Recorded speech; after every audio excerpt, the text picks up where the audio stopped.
Buenos dias. Bom, eu gostaria de agradecer às autoridades. Muito importante esse evento sobre esse tema que nos preocupa a todos. Em nome do Comitê Argentino de Represas, e em meu nome também, eu aproveito a oportunidade de expressar a nossa visão, nossa experiência e um pouco em que estamos fazendo ou pensando para o futuro em poucos minutos. Para começar, dei esse título, né, essa pequena conversa, para uma consciência de risco. E a primeira pergunta que nós, quando fazemos isso, é sobre o risco. Qual é o risco? Essa foto que vocês veem aqui é a foto do meu filho pendurado da rocha. E eu sempre consulto a ele e pergunto: filho, essa atividade que você faz é suficientemente segura? E ele diz: claro, pai, eu sou um profissional e absolutamente consciente dos riscos e do controle do risco. Agora, claramente, a gente tem que ter em conta que quando construímos uma represa e quando operamos, claramente estamos impondo um risco sobre a sociedade. Um risco que tem que ser aceito em termos de benefícios claros para a sociedade. E entramos num campo complexo neste assunto. Do que se trata o risco? E aqui eu gostaria de dizer o seguinte: a pergunta é essa. Qual é a segurança das represas? Essa é uma pergunta que muitas vezes foi feita para mim e acho que para vocês também. Bom, é incorreta a pergunta, e qualquer resposta é incorreta, pois logo, através das estatísticas, normas e demais, a gente não pode saber qual segura é a represa, porque são todas diferentes, são casos únicos, que estão sujeitos a uma quantidade incomensurável de problemas, qual tipo, condições geológicas, topográficas, geotécnicas, de todo tipo, e sísmicas. Então, por outra parte, se degrava através do tempo, os materiais envelhecem, e como tudo, né, envelhece através do tempo. E, naturalmente, mudam as condições ao seu entorno. Por exemplo, vou falar aqui de alguns exemplos para ilustrar essa nossa conversa. Essa represa que vocês estão vendo se denominou a obra do século na Argentina. É a represa conhecida no mundo, a represa Chocón. Particularmente, essa represa de terra fecha os lagos artificiais, dos maiores lagos artificiais do mundo. Na época da construção, o que estava associado a essa represa era uma população de mais ou menos de 10 milhões de pessoas, né?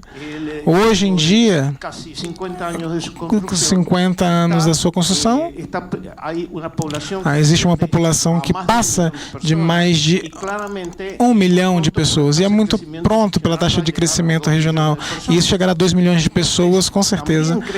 Então, se cresce a potencial consequência devido ao desenvolvimento de um problema, de um acidente ou uma ruptura da represa. Não somente que as represas fiquem velhas através de várias razões, né? Curiosamente, no ano de 1972, ela foi terminada para que depois, ao longo de 10 anos, pela sua instrumentação, se descobrisse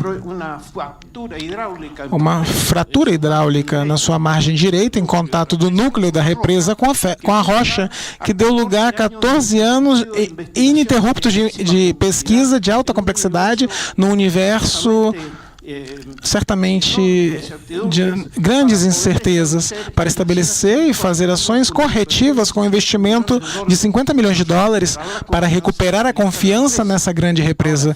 Agora, vamos ver que aqui aparecem duas questões sobre a questão do risco. Essa represa, claramente, como todas as represas, tem que estar claramente justificada em função do benefício, para um nível de risco aceitável pela sociedade. Agora, isso é um conceito que mudou e que voltamos, né? Depois da Teton, no Bureau of Reclamation dos Estados Unidos, no ano de 1976, onde deu lugar praticamente aos programas e os conceitos tradicionais da segurança das represas. Temos na Argentina, ou tivemos, algumas falhas e acidentes de represa. Isso que vocês estão passando aqui, que estão vendo aqui, é uma pequena represa de menos de 10 metros de altura, que foi muito mal projetada, mal construída, enfim. Mas, curiosamente, ao se romper, se produziu uma erosão, um levantamento do hormigão de 4 metros de profundidade, destruindo o que estava à sua frente. Entre eles, uma pista de aterrissagem que estava pelo caminho. Graças a Deus, a represa se rompeu a uma zona favorável, porque do lado da represa, e muito junto ao terraplém, existia uma população de 1.000 pessoas que não sofreu o impacto da ruptura, porque Deus existe e a represa se rompeu a uma zona favorável. Isso nos demonstra também que as represas não somente impõem um risco, aquelas represas grandes, mas todo tipo de represa que impõe certos riscos. Mesmo as mais pequenas, uma represa de 10 metros de altura e somente 1 hectômetro cúbico de volume de água. Mas como já foi mencionado aqui, os conhecimentos estão... A quantidade fantástica de documentos que existe, as instituições que progrediram nos países em desenvolvimento, as organizações governamentais, as políticas de Estado, nos países de primeiro mundo, são assombrosas. E todos sabemos, e vocês sabem, a quantidade fantástica e formidável e o crescimento, a enorme velocidade da documentação, do conhecimento, da organização, da administração para a segurança das represas e, fundamentalmente, a incorporação dos conceitos de risco, que são probabilísticos, teorias de confiabilidade, são uma soma de um olhar sistêmico sobre o problema da segurança e as obras. Antes, a prática tradicional, como a gente chama, que é aquela que a gente continua usando na Argentina e em muitos lugares do mundo, e que é absolutamente válida, hein? E continuar utilizando. Está baseada nos fatores de segurança sobre conceitos tradicionais, os estándares tradicionais que são aceitos, ao que a gente se refere, né? E tudo isso agregado à experiência e ao pensamento de especialistas, né? Os estándares internacionais mudam a uma velocidade muito grande, a demanda é cada vez maior e, portanto, temos que estar muito atentos a estar nos informando sobre essa avaliação, sobre essa evolução dos estándares internacionais. Na Argentina, um passo muito grande é o que foi dado com a construção com o decreto que criou o organismo regulador de segurança de represa denominado ORCEP. ORCEP fez uma tarefa de segurança de represa muito grande de 2009 a 2009 e nos avanços de seguranças de represas argentinas. E claramente, tem mais de 20 anos, existem os mapas de inundações desenvolvidos, os planos de emergência também para a prevenção e resposta de risco em praticamente todas as obras, as grandes obras da nação. A ORCEP, o órgão regulador, assessora convênios, as províncias, porque o nosso país, naturalmente, por sua característica federal, as províncias regulam suas próprias represas. A grande pergunta é, o que significa bastante seguro e o que entendemos por risco? Quando falamos de risco, Vamos repetir. Falamos de probabilidade de falhas e de consequências. Tradicionalmente, por muitos anos, e seguimos em muitos setores, em muitos engenheiros jovens, pensando na prática tradicional e focando nosso olhar sobre a segurança da estrutura exclusivamente. E claro, ao falar de risco, estamos falando de probabilidade de falhas e consequências. E as consequências, já sabemos, são incomensuráveis. Entramos em outro campo muito mais amplo, muito mais sistêmico. A questão agora, o risco nos impõe adicionalmente, de maneira complementar à prática tradicional, um universo muito amplo, muito complexo, que inclui a análise e a avaliação, os modelos probabilísticos, a quantificação ou a qualificação do risco, situações onde pode quantificar o risco. Sim, de maneira muito clara, se pode fazer quantificações e se fazem quantificações de risco.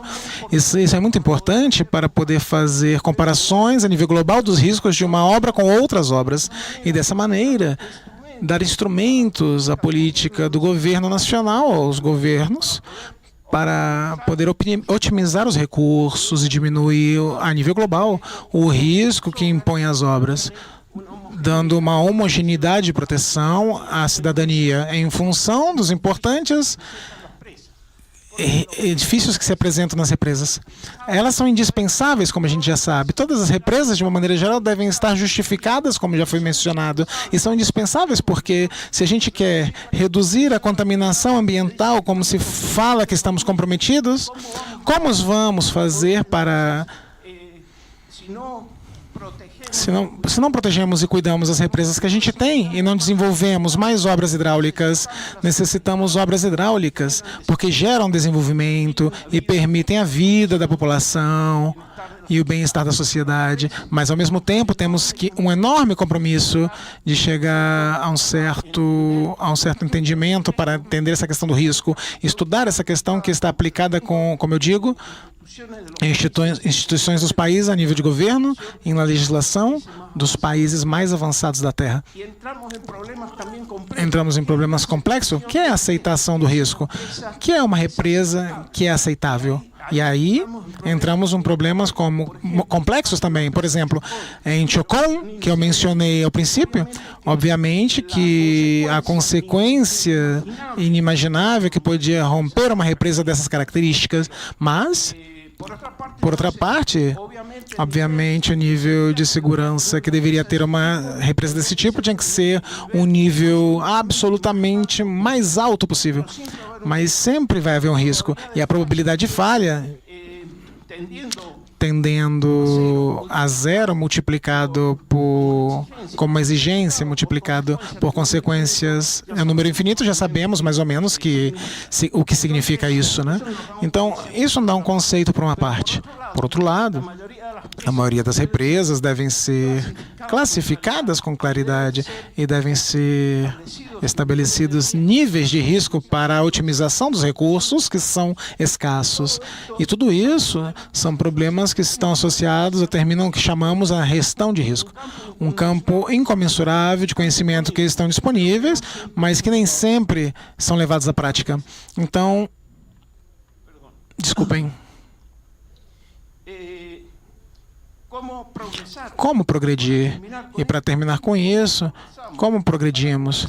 Para progredir, a Argentina, nos últimos anos, o organismo regulador das represas fez dois avanços muito importantes, mas, claro, não são nunca suficientes, mas foram muito importantes.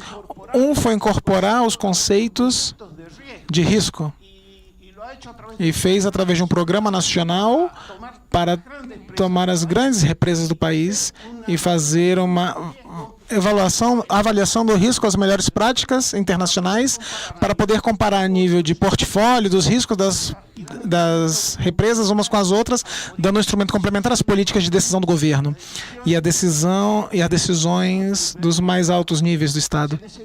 Se necessita partir uma política de Estado para poder avançar nessas questões. E com a política de Estado, necessitamos uma estrutura legal e governamental na qual tem que se trabalhar muito ainda a partir da definição clara das obrigações e as responsabilidades das partes envolvidas. Conjuntamente com isso, podemos começar a melhorar fundamentalmente nosso sistema de gestão e chegar ao que chamamos a melhora contínua, né? E aqui poderemos ter sistema de gestão com os melhores planos de segurança de represas, com a prevenção, com a capacitação e, fundamentalmente, com a conscientização do risco. E a conscientização do risco tem que estar a nível, em todos os níveis, chegando aos mais altos níveis de decisão do Estado, porque justamente muitas vezes falamos de todas essas coisas em reuniões especialistas, em reuniões de técnicos, instituições específicas, mas não existe, normalmente, não existe consciência a nível do Estado. Neste momento, na Argentina, se está discutindo a lei de segurança de represas, que vai ser um grande avanço, claro, mas não suficiente, como já foi falado aqui. Então, essa lei é um grande trabalho do Organismo de Seguridade de Represa na Argentina, que propulsionou de maneira muito forte a criação dessa lei, que já tem sanção do Senado e que claramente esperamos tê-la em ação. Muito obrigado pela oportunidade de expressar essas poucas palavras. Muito obrigado.